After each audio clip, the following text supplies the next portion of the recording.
Monday morning அன்றைக்கி தம்பிங்களுக்கு லஞ்சுக்கு என்ன சைடு செஞ்சோன்னு தான் பார்க்க போகிறோம். வாங்க என்ன செஞ்சோன்னு பார்க்கலாம். முட்டை கிரேவிக்கு வந்து பார்த்தீங்கன்னா 2 பெரிய வெங்காயத்தை நல்லா தூளாக கட் பண்ணி எடுத்து வச்சிருக்கேன். அப்புறம் 3 பெரிய வெங்காயம், அது கூட 2 தக்காளி, கொஞ்சமாக உப்பு போட்டு அதை வந்து ஃப்ரை பண்ணி தனியாக எடுத்து ஆற வச்சு அது கூடவே மிளகாத்தூள் போட்டு அதை அரைச்சி எடுத்துக்கலாம். நெக்ஸ்ட் வந்து பேனில் பார்த்தீங்கன்னா ஆயில் ஊற்றி அதுக்குள்ள பிரிஞ்சி இலை நல்லா வதங்கினதுக்கு அப்புறமா 2 சின்ன வெங்காயம் பெரிய வெங்காயம் நறுக்கி வச்சிருக்கிறது அது கூட ஆட் பண்ணிக்கோங்க.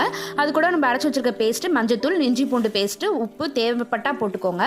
அது நல்லா எண்ணெய் பிரிஞ்சு வந்ததுக்கப்புறமா லைட்டாக மட்டும் தண்ணி ஆட் பண்ணி அதை நல்லா வேக வச்சுக்கோங்க. அது நல்லா பச்சை வாசல்லாம் போனதுக்கப்புறமா நம்ம பாயில் பண்ணி வச்சுருக்க எக்கை எடுத்து அது கூடவே ஆட் பண்ணிக்கலாம்.